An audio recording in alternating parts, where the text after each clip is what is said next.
Hello everyone, मेरा नाम है फरहीन शेख आणि मी आज तुम्हाला जो भूगोलचा तुमचा चॅप्टर नंबर 9 आहे, पर्यटन, वाहतूक आणि संदेशवहन याचा एक वन शॉट व्हिडिओ मी घेऊन आलेले आहे. तर इझी लर्निंगच्या चॅनलवर तुमचं सगळ्यांचं मनपूर्वक स्वागत आहे. हे आमचं ॲप आहे, तुम्ही हे डाउनलोड करा. ओके. आणि फ्री मटेरियलमध्ये जे काही तुम्हाला स्टडी रिलेटेड मटेरियल भेटेल त्याचा तुम्ही नक्कीच लाभ घ्या.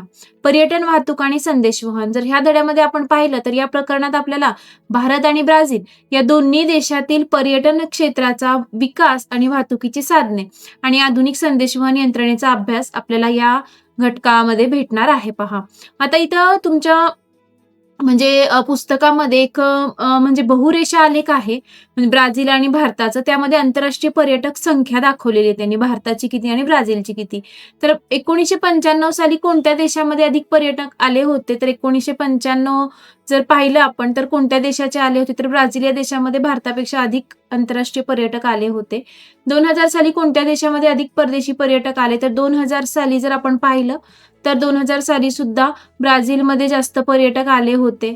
ओके. कोणत्या वर्षापासून भारतामधील परदेशी पर्यटकांची संख्या वाढत गेली? तर इथं पहा, इथं 2010 पासून भारत या देशाची परदेशी पर्यटक संख्या वेगाने वाढत गेलेली आहे.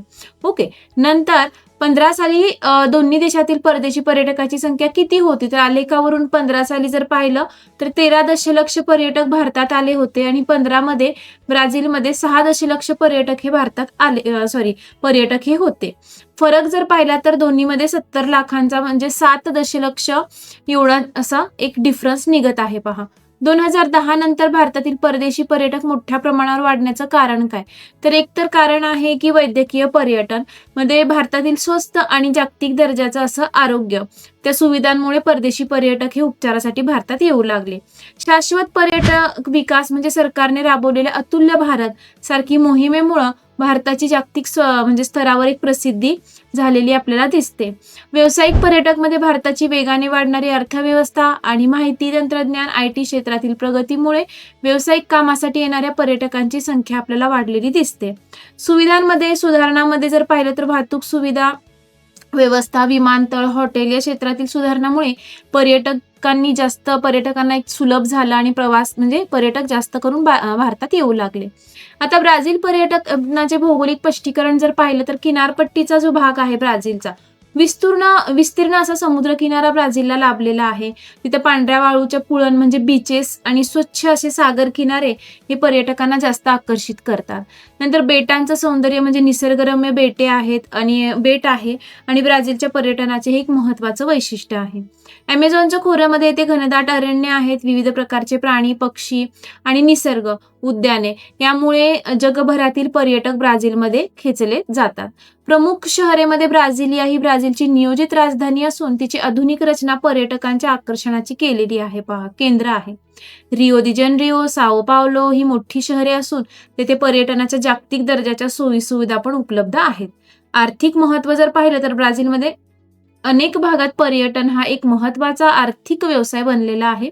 त्यामुळे स्थानिकांना रोजगार मिळतो आणि देशाला परकीय चलन हे प्राप्त होतं. पहा, नंतर पर्यावरण स्नेही पर्यटनमध्ये निसर्गाचा ऱ्हास न होता पर्यटनाचा आनंद घेणं म्हणजे पर्यावरण स्नेही पर्यटन.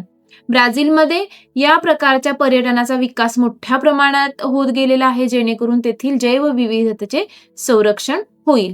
आता आलेख 9.2 मध्ये पर्यटन व्यवसायात गुंतलेली लोकसंख्या ब्ल्यूने दाखवलेली आहे आणि राष्ट्रीय उत्पादनात पर्यटन व्यवसायाचं योगदान हे 2016चं आहे. हे जोड स्तंभ आलेख आहे. याच्यावरचे काही प्रश्न आहेत तर हा जोड स्तंभ आलेख आहे. वरील आलेख कोणत्या प्रकारचा आहे? जॉईंट बार ग्राफ आहे. या दोन वेगवेगळ्या बाबींची तुलना एकाच वेळी दोन देशांसाठी केलेली आहे, जसं की भारत आणि ब्राझील. या आलेखात कोणत्या बाबी दाखवल्या? तर या आलेखात प्रामुख्याने 2 बाबी दाखवल्या आहेत. पर्यटन व्यवसायात गुंतलेली लोकसंख्या टक्केवारीमध्ये आणि त्या देशाच्या एकूण राष्ट्रीय उत्पादनात GDP पर्यटन व्यवसायाचे असलेले योगदान ते पण टक्केवारीमध्ये दाखवलेलं आहे. पहा, कोणत्या देशाच्या एकूण राष्ट्रीय उत्पादनात पर्यटन व्यवसायाचे योगदान जास्त आहे? तर ब्राझील या देशाच्या एकूण राष्ट्रीय उत्पादनात पर्यटन व्यवसायाचे योगदान हे भारतापेक्षा जास्त आहे. पहा, आणि हे आलेखावरून आपल्याला दिसून येते आणि 90% आसपास एवढं आहे, तर भारताचं थोडंसं कमी आहे. ओके. एकूण राष्ट्रीय उत्पादनाच्या तुलनेत जर आपण पर्यटन व्यवसायात गुंतलेली लोकसंख्या जर पाहिली, तर भारत हा असा देश आहे जिथं एकूण राष्ट्रीय उत्पादनातील योगदानापेक्षा पर्यटन व्यवसायात गुंतलेली लोकसंख्या आपल्या भारतामध्ये जास्त दिसत आहे. ओके. आता पर्यटन क्षेत्र भारत आणि ब्राझील यांचा जर आपण तुलनात्मक अभ्यास केला, तर संख्या जर पाहिली 9 नुसार 1.9 ची जी आकृती आहे त्यामध्ये 15 साली भारतात येणाऱ्या आंतरराष्ट्रीय पर्यटकांची संख्या ब्राझीलच्या तुलनेत जास्त आहे. भारताकडे जागतिक पर्यटकांचा ओढा अधिक असल्याचं लक्षण दिसत आहे 15 नंतर. राष्ट्रीय उत्पादनातील वाटा यामध्ये काय असतं की पर्यटकांची संख्या जास्त असूनही भारताचा एकूण राष्ट्रीय उत्पादनात पर्यटकाचा वाटा ब्राझीलपेक्षा कमी आहे. ओके. कारण याचं मुख्य कारण म्हणजे भारताची अर्थव्यवस्था आणि एकूण राष्ट्रीय उत्पन्न हे ब्राझीलच्या तुलनेत खूप आहे. त्यामुळं पर्यटनातून मिळणारा पैसा एकूण अर्थव्यवस्थेच्या तुलनेत किंवा टक्केवारीने आपल्याला कमी झालेला दिसून येतो. एक प्रश्न आहे पहा, ब्राझीलमध्ये डॉट डॉट पर्यटनाचा अधिक विकास केलेला आहे, तर सांस्कृतिक, पर्यावरण स्नेही, ऐतिहासिक की वैद्यकीय? याचा आन्सर काय येईल कमेंटमध्ये नक्की सांगा. लोकसंख्येच्या सहभाग यामध्ये आकृती 9.2 मध्ये आपण पाहिलं की भारतात पर्यटक क्षेत्रात गुंतलेली लोकसंख्या ब्राझीलपेक्षा जास्त आहे. त्याचं कारण प्रचंड लोकसंख्या आहे. पर्यटन क्षेत्र हे भारतात मोठ्या प्रमाणावर रोजगार उपलब्ध करून देणारं आहे, परंतु दरडोई उत्पन्नाच्या तुलनेत ते प्रमाण वेगळं दिसत आहे, कारण लोकसंख्या आपल्या भारताची जास्त आहे. निष्कर्ष जर काढला आपण, तर कोणत्या देशाच्या पर्यटनातील वाटा हा त्या देशातील एकूण लोकसंख्या आणि एकूण राष्ट्रीय उत्पादनाच्या मूल्यावर अवलंबून असतो. तर भारताचे आर्थिक उत्पन्न आणि लोकसंख्या या दोन्ही ब्राझीलपेक्षा खूप जास्त असल्यामुळं पर्यटनाचा वाटा टक्केवारीमध्ये कमी दिसतो, तरीही प्रत्यक्ष रोजगार निर्मितीत भारत आपला पुढे आहे. आता भारतातील पर्यटन पाहिलं, पर्यटकांची संख्येची वाढ जर आपण पाहिली, स्वरूप आणि विकास पाहू, तर भारतात येणाऱ्या आंतरराष्ट्रीय पर्यटकांची संख्या सातत्याने वाढत चाललेली आहे पहा. विशेषतः 2010 सालापासून ही वाढ अधिक वेगाने झाल्याची आपल्याला दिसते. मग पर्यटनाची विविध कारणे परदेशी पर्यटक भारतात विविध कारणासाठी येतात. ऐतिहासिक आणि सांस्कृतिक मध्ये भारतातील प्राचीन किल्ले, मंदिरे, लेणी आणि वास्तू पाहण्यासाठी आपल्याला भेटतात. वैद्यकीय मध्ये भारतातील उच्च दर्जाच्या आणि कमी खर्चातील आरोग्य या सुविधांचा लाभ घेण्यासाठी येतात. नंतर व्यावसायिक मध्ये व्यापाराच्या आणि कामाच्या निमित्ताने मोठ्या शहरांना भेटी देण्यासाठी पर्यटक भारतामध्ये येतात. पर्यटनाचे नवे प्रकार जर पाहिले, तर भारतातील आता पर्यावरण पूरक किंवा पर्यटनाला मोठी चालना दिलेली आहे, ज्यामुळे निसर्गाचं नुकसान न होता पर्यटन हे वाढत गेलेलं आहे. भविष्यातील संधी जर पाहिल्या, तर भारतात खूप मोठा ऐतिहासिक वारसा लाभलेला आहे आपल्या भारताला. त्यामुळं देशाच्या प्रत्येक भागात पर्यटनाच्या भरपूर अशा संधी उपलब्ध झालेल्या आहेत. पर्यटकांना आकर्षित करण्यासाठी सरकार नवीन पर्यटन स्थळे विकसित करत आहे आणि पायाभूत सुविधा म्हणजे रस्ते, हॉटेल्स वगैरे हे यामध्ये सुधारणा ह्या करत आहे. जर तुम्हाला या नोट्स पाहिजे असेल, तर आमचं ऍप नक्की डाउनलोड करा. त्यामध्ये फ्री मटेरियलमध्ये, फ्री कंटेंटमध्ये तुम्हाला क्लास 10th महाराष्ट्र बोर्ड आणि यामध्ये तुम्हाला सगळ्या प्रकारच्या नोट्स ह्या भेटून जातील. तर तुमच्या आता पाठ्यपुस्तकातील एक 9.11 म्हणजे ब्राझीलचा वाहतूक मार्ग असा नकाशा दिलेला आहे पहा, त्याच्यावर प्रश्न आहेत. तर त्यासाठी तुम्हाला आधी सूची वाचावी लागेल. प्रमुख रस्ते, इतर रस्ते, लोहमार्ग, राजधानी, पर्यटन ठिकाणे, विमानतळ आणि बंदर याच्यावर प्रश्न आहे की कोणत्या प्रकारची वाहतूक आहे ब्राझीलमध्ये. तर रस्ते वाहतूक आहे, जलमार्ग आहे, लोहमार्ग आहे इत्यादी वाहतूक ही ब्राझीलमध्ये दिसत आहे. कोणत्या प्रकारच्या मार्गाची घनता जास्त आहे, तर इथे दिसत असेल आपल्याला पहा, रस्ते मार्ग आहे, याची घनता जास्त दिसत आहे. ठळकपणे दिसणारा महामार्ग म्हणजे हा जो डार्क आहे तो पिंक. ओके. तर तो ट्रान्स ॲमेझोनियन महामार्ग आहे आणि हा महामार्ग ईशान्येकडील किनारपट्टीच्या भागांना उदाहरणार्थ रेसिफे अंतर्गत पश्चिम भागाशी हा जोडतो. लोहमार्गाचा विकास प्रामुख्याने कोणत्या भागात झालेला दिसत आहे आणि त्याचं कारण काय, तर लोहमार्गाचा विकास प्रामुख्याने ब्राझीलच्या दक्षिण आणि आग्नेय भागात किनारपट्टीच्या प्रदेशात झालेला आहे. हा भाग, याचं रिझन आहे की हा भाग सर्वाधिक नागरीकरण झालेला आहे. ते खनिज साठे मोठ्या प्रमाणावर आहेत आणि औद्योगिक विकासाचाही म्हणजे याच भागात जास्त करून विकास झालेला दिसतोय. ब्राझीलच्या कोणत्या भागात वाहतूक मार्ग कमी आढळतात, त्याची कारणे काय असावी, तर ब्राझीलच्या उत्तर आणि पश्चिम भागात ॲमेझॉन नदीचे खोरे वाहतूक मार्ग तिथं कमी आढळतात. कारणे म्हणजे ॲमेझॉन खोऱ्यातील सदाहरित वर्षावने रस्ते बांधणीसाठी अडथळा ठरतात. दलदलयुक्त जमिनी, या भागातील जमिनी दलदलीच्या असल्याने तेथे लोहमार्ग किंवा रस्ते बांधणी कठीण होते.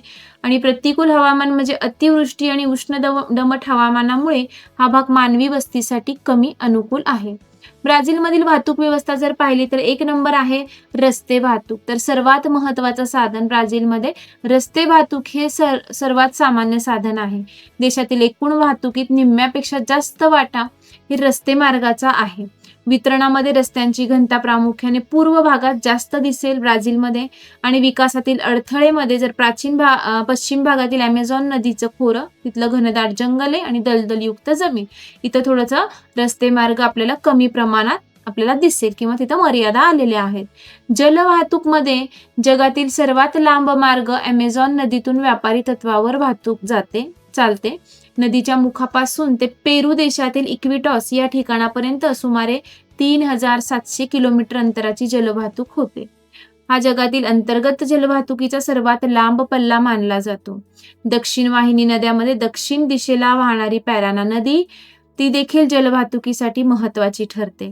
आणि सागरी वाहतूक म्हणजे ब्राझीलला लाभलेल्या विस्तीर्ण किनारपट्टीमुळे किनारी भागातही जलवाहतूक मोठ्या प्रमाणावर झालेली आपल्याला दिसते. आता एक प्रश्न आहे की ब्राझीलमधील राजधानीचे नवीन शहर ... हे पर्यटकांचे मुख्य आकर्षण आहे. तर साओ पावलो, रिओ दी जेनेरियो, ब्राझिलिया आणि मॅनॉस यापैकी कोणता आन्सर आहे मला कमेंटमध्ये नक्की सांगा. आता आपण पाहूयात लोहमार्ग. तर ब्राझीलमध्ये लोहमार्गाचा विकास जास्त काही झालेला नाही. लोहमार्गाचा वापर स्वस्त असून तो केवळ काही मोजक्या शहरापुरता मर्यादित आहे. आणि हवाई वाहतूक, ब्राझीलच्या एकूण वाहतूक व्यवस्थेत हवाई वाहतुकीचं योगदानही सध्या मर्यादित दिसत आहे. आता आपण येऊयात भारताचा जो आपल्याकडे नकाशा आहे, यामध्ये राष्ट्रीय महामार्ग आणि प्रमुख बंदरे, भारत वाहतूक सेवांचे कोणते प्रकार नकाशामध्ये दिसत आहे? तर रस्ते मार्ग आपल्याला दिसत आहे. ओके, लोहमार्ग, जलमार्ग, हवाई मार्ग. हे कोणत्या भागात रस्ते मार्गाची घनता जास्त आहे? तर भारताच्या उत्तर भागात जर आपण पाहिलं, उत्तर भागात मैदानी प्रदेशात आणि दक्षिण भागातील किनारपट्टीच्या प्रदेशात आपल्याला घनता रस्ते मार्गाची जास्त दिसेल. कोणत्या भागात लोहमार्गाचे म्हणजे दाट असे जाळे दिसत आहेत? तर उत्तर भारतीय मैदानात आपल्याला गंगा नदीच्या खोऱ्यामध्ये. तर महत्वाची 5 बंदरे मुंबई आहे, कांडला आहे, कोची आहे, विशाखापट्टणम आणि कोलकाता. 5 विमानतळे दिल्ली, मुंबई, चेन्नई, बंगळूर आणि कोलकाता हे आहेत. आता 2015 साली भारतामध्ये भेट देणाऱ्या आंतरराष्ट्रीय पर्यटकांची संख्या ... च्या तुलनेत जास्त आहे. चीन, ब्राझील, रशिया की अमेरिका? ह्याचा आन्सर कमेंटमध्ये सांगा. भारताच्या कोणत्या भागात वाहतूक मार्गाचे जाळे विरळ आहे आणि त्याचं कारण काय असावं? तर भारताच्या उत्तर आणि ईशान्येकडील हिमालयीन पर्वतीय प्रदेशात, तसेच राजस्थानच्या वाळवंटी भागात आणि मध्य भारतातील घनदाट वनक्षेत्रात वाहतूक मार्गाचे जाळे आपल्याला विरळ दिसत आहे. त्याचं कारण आहे हिमालयीन प्रदेश. तर उंच सखल डोंगराळ असा भूप्रदेश, अतिशय दुर्गम असलेल्या प्राकृतिक रचनेमुळे तेथे रस्ते किंवा लोहमार्ग बांधणं हे कठीण झालेलं आहे. नंतर एक कारण आहे की वाळवंटीचा प्रदेश, राजस्थानमधील वाळूचे ढिगारे आणि पाणी टंचाई. तर या भागात पायाभूत सुविधांचा विकास आपल्याला मर्यादित दिसत आहे. आणि एक आहे वनक्षेत्र, म्हणजे जो दुर्गम भाग आहे, भारतातील दुर्गम जंगलामुळे वाहतूक मार्गाचा विकास तिथं अडथळे झालेले आहेत. तर मी एक तुम्हाला सांगू इच्छिते, हे आमचे गेल्या वर्षीचे मुलं आहेत पहा, यांनी वर्षभर शिकून सुपर असा रिझल्ट त्यांनी घेतलेला आहे. तर त्यामध्ये गुंजन व्यास आहे, तिने 100% स्कोअर केलेला आहे. व्यंकटेश आहे, जो सेमी इंग्लिशचा होता, त्याने पण 100% स्कोअर केलेला आहे. 127 विद्यार्थी आहेत आमचे, ते 90% प्लस स्कोअर केलेला आहे. 203 विद्यार्थी आहेत, ते 85% वर आहेत. आणि 31 विद्यार्थी असे त्यांच्या शाळेतून फर्स्ट रँकर आहेत. आणि नेक्स्ट तुम्ही असू शकता याची आम्हाला खात्री आहे. तर ही आमची पूर्ण टीचर्सची टीम आहे. तुम्हाला सेमी इंग्लिश आणि इंग्लिश मीडियम हे दोन्ही सगळे सब्जेक्ट शिकवले जातील. आमच्या बॅचमध्ये लाईव्ह क्लास होतात on each and every topic. Complete syllabus आम्ही करून देतो. ॲक्सेस तुम्हाला मोबाईलवरून PC, डाटा, अँड्रॉइड, iOS ह्याच्यावर ॲक्सेस दिला जाईल. रेकॉर्डिंग ऑफ ईच क्लास, प्रत्येक क्लासची रेकॉर्डिंग अवेलेबल राहील. Chapter wise doubt clearing session available राहील. लाईव्ह रिव्हिजन बिफोर एक्झामच्या आधी लाईव्ह रिव्हिजन घेतले जाते. पण पर्सनल मेंटॉरशिप ओके, तुम्हाला शिक्षकांचा पर्सनली नंबर दिला जातो आणि तुम्ही डायरेक्ट कॉल करून डाऊट्स क्लिअर करू शकता. टेस्ट सिरीज होते आमच्या इकडे ऑब्जेक्टिव्ह आणि सब्जेक्टिव्ह टेस्ट आणि आम्ही ते चेकही करून देतो. तर काही बॅच रिलेटेड तुम्हाला विचारायचं असेल तर नक्कीच या नंबरवर तुम्ही कॉन्टॅक्ट करू शकता आणि माहितीही विचारू शकता. नेक्स्ट आपण येऊयात पुढे भारतातील वाहतूक व्यवस्था. तर यामध्ये जलवाहतूक पाहू तर स्वस्त साधन आहे. जलमार्ग हे वाहतुकीचे सर्वात स्वस्त साधन मानलं जातं. अंतर्गत जलमार्गामध्ये भारताच्या एकूण वाहतुकीत अंतर्गत जलमार्गाच्या नद्या, कालवे, खाड्या, वाटा यांचा सगळ्यांचा वाटा 1% आहे. सागरी मार्गामध्ये भारताचा सुमारे 95% आंतरराष्ट्रीय व्यापार सागरी मार्गाने होतो. तसेच मुख्य भूभाग आणि अंदमान निकोबार किंवा लक्षद्वीप यांसारख्या बेटामधील वाहतुकीसाठी जलमार्गांचा वापर हा केला जातो. लोहमार्ग पाहिला तर अर्थव्यवस्थेचा कणा म्हणून मानलं जातं. लांब पल्ल्याच्या प्रवासासाठी आणि मालवाहतुकीसाठी लोहमार्ग हे भारतातील प्रमुख साधन आहे. पहा, भारतीय अर्थव्यवस्थेच्या वाढीसाठी रेल्वेचे योगदान मोलाचे ठरते.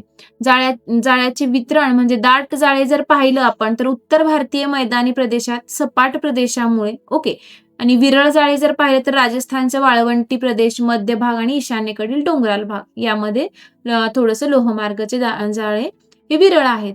तुलना जर पाहिली तर ब्राझीलच्या तुलनेत भारतामध्ये लोहमार्गाचे जाळे अधिक विकसित आहे आणि दाट आहेत. रस्ते मार्ग जर भारताचं पाहिलं तर प्रमाण जर पाहिला भारतात दरवर्षी सुमारे 85% वाहतूक, प्रवासी वाहतूक आणि 70% माल वाहतूक रस्ते मार्गाने केलं जातं. रस्ते वाहतूक घरापर्यंत पोहोचण्यासाठी सर्वात सोयीचे साधन आहे. हवाई वाहतूक म्हटलं तर विकास त्याचा जर पाहिला तर ब्राझीलच्या तुलनेत भारतातील आंतरराष्ट्रीय हवाई वाहतूक अधिक विकसित आहे. पहा, वाढता व्यापार किंवा वाढता वापर जर म्हटलं तर देशांतर्गत विमान प्रवासाचा वापरही भारतात वेगाने होत आहे. नेहमी लक्षात ठेवा, ज्या देशाचा विस्तार मोठा असतो, उदाहरणार्थ आपला भारत, तिथे दूरवरचे अंतर कापण्यासाठी लोहमार्ग हे सर्वात प्रभावी असे साधन मानलं जातं. उत्तर भारतीय मैदानी प्रदेशात जमिनीचे स्वरूप सपाट असल्याने तिथे रस्ते आणि रेल्वेचे जाळे सर्वाधिक जास्त विकसित आहेत. पहा, आता इथे 9.11 मध्ये इथं ब्राझीलची प्रमाण वेळ अशी एक अशा नकाशा आहे. तर यामध्ये प्रश्न आहे की नकाशात किती विभाग केलेले आहेत. तर नकाशात एकूण 4 विभाग आपल्याला दिसतात. हे विभाग कशाचे आहेत तर हे विभाग आहेत ब्राझीलची प्रमाण वेळ, टाइम झोन. जागतिक प्रमाण वेळेच्या मागे याचा अर्थ काय तर जागतिक प्रमाण वेळेच्या मागे याचा अर्थ असा आहे की ग्रीनिच 0° रेखावृत्त येथे दुपारी 12 वाजलेले असतात, तेव्हा ब्राझीलमध्ये सकाळी 9, 8, 7 आणि 6 वाजलेले असतात. म्हणजेच ब्राझीलची वेळ ही जागतिक प्रमाण वेळेपेक्षा खूप उशिरा ही आहे. ब्राझीलच्या रेखावृत्तीय विस्ताराचं आणि प्रमाण वेळेचं विश्लेषण जर पाहिलं तर रेखावृत्तीय विस्तार हा खूप जास्त आहे ब्राझीलचा. अतिपश्चिमेकडे नासेंटो दो रियो मोआ 73°59' पश्चिम रेखावृत्त आहे. अतिपूर्वेकडील ठिकाण पोंटो दो सेक्सास म्हणजे 34°47' पश्चिम रेखावृत्त एवढा आहे आणि या दोन टोकांमधील रेखावृत्त फरकामुळे त्यांच्या वेळेत 168 मिनिटांचा म्हणजे 2 तास 48 मिनिटं एवढा फरक असा दिसून येतो. पहा, आता ब्राझीलमधील काल विभाग जर पाहिला तर विस्तार जास्त असल्यामुळे ब्राझीलमध्ये 4 प्रमाण वेळा आहेत. तर या 4 प्रमाण वेळा ग्रीनिच वेळेच्या GMT मागे आहेत. ओके, म्हणजे GMT 02, GMT 03, GMT 04 आणि GMT 05 अशा आहेत. तर ब्राझीलमधील अधिकृत प्रमाण वेळ म्हणजे ऑफिशियल ब्राझील टाइम जर आपण पाहिला तर नकाशातील जो लाल रंगाची ठळक रेषा होती ती अधिकृत प्रमाण वेळ आहे, जी ही ग्रीनिच वेळेच्या 3 तास मागे आहे. ओके, आता ब्राझीलमधील कोणत्या भागातील वेळ आणि इतर विभागापेक्षा पुढे आहे तर ब्राझीलच्या अतिपूर्वेकडील भागातील बेटांचा समूह, ओके, जो मॅराजा बेट वगैरे आहे तर ते त्या विभागापेक्षा पुढे आहे. ओके, ही वेळ इतर विभागापेक्षा किती मिनिटांनी पुढे आहे तर ती वेळ आहे 60 मिनिटांनी पुढे म्हणजे 1 तासाने पुढे आहे. लाल रंगाची ठळक रेषा काय दाखवते तर ती ब्राझीलची अधिकृत प्रमाण वेळ ही दाखवते. पहा, भौगोलिक विस्तार जर पाहिला तर ब्राझीलच्या रेखावृत्तीय विस्तार जास्त असल्यामुळे तिथे एकापेक्षा जास्त प्रमाण वेळाची गरज आहे. ग्रीनिच वेळेशी तुलना केली तर त्यामध्ये 2, 3, 4, 5 तास असं त्यामध्ये मागे आहे ब्राझील. अधिकृत वेळ जर पाहिली तरी 4 विभाग असले तरी प्रशासकीय सोयीसाठी लाल रेषेने दर्शवलेली GMT 3 ही वेळ देशाची मुख्य वेळ ही मानली जाते. पहा, आता ब्राझीलचं संदेशवहन जर पाहिलं तर दूरसंचार सेवेचे स्वरूप ब्राझीलमधील दूरसंचार सेवा अत्यंत विकसित आणि कार्यक्षम आहे. ब्राझीलमध्ये 45% पेक्षा अधिक लोकसंख्या इंटरनेटचा वापर करतात. ब्राझीलमध्ये प्रादेशिक वितरणमध्ये दक्षिण मध्य भाग या भागात दूरसंचार पायाभूत सुविधा अत्यंत आधुनिक आहेत. उत्तर आणि वायव्य भाग लोकसंख्येच्या अभावामुळे या भागात सेवांचा अधिक विकास झालेला दिसून येतो. संदेशवहनातील आव्हानेमध्ये ब्राझीलच्या विस्तीर्ण आकार, दुर्गम प्रदेश, विरळ लोकवस्ती, अमेझॉनची घनदाट वने हे दूरसंचार सेवेचे विस्तारातील मोठे अडथळे आहेत. मात्र आधुनिक तंत्रज्ञानामुळे यावर मात केली जात आहे. आता एक आपल्या भारताचा नकाशा आहे, तर त्यामध्ये काय आहे पाहू. तर प्रश्न आहे, हे पण स्थान विस्तार असं भारताचं दाखवलेलं आहे. भारतीय मुख्य भूमीच्या अतिपूर्व आणि अतिपश्चिम टोकामधील रेखावृत्तीय फरक जर पाहिला तर पूर्व आणि पश्चिम यामध्ये जर फरक पाहिला तर 68.7 पूर्व रेखावृत्त ते 97.25 पूर्व रेखावृत्त असा आहे आणि या दोन्ही टोकामधील फरक 29.18 एवढा आपल्याला दिसेल. ब्राझीलच्या रेखावृत्ती विस्ताराशी सुमारे 35 तुलना करता भारताची रेखावृत्ती विस्तार ब्राझीलच्या तुलनेने कमी आहे. भारतीय प्रमाणवेळचं रेखावृत्त म्हणजे भारताची प्रमाणवेळ 82.30 पूर्व रेखावृत्तावर निश्चित केलेली आहे. इथे तुम्हाला दिसेल. ओके. आणि हे रेखावृत्त, हे जे रेखावृत्त आहे ते अलाहाबाद प्रयागराज शहरातूनही जाते पहा. वेळेतील फरक जर पाहिला तर भारताचा अतिपूर्व भाग अरुणाचल प्रदेश आणि अतिपश्चिम म्हणजे गुजरात या टोकांमधील रेखावृत्तामध्ये म्हणजे 2 तासाचा फरक आपल्याला दिसेल. प्रमाणवेळ पूर्ण देशामध्ये एक सूत्रता राखण्यासाठी भारताने 82.30 पूर्व रेखावृत्त हे प्रमाण निश्चित केलेलं आहे.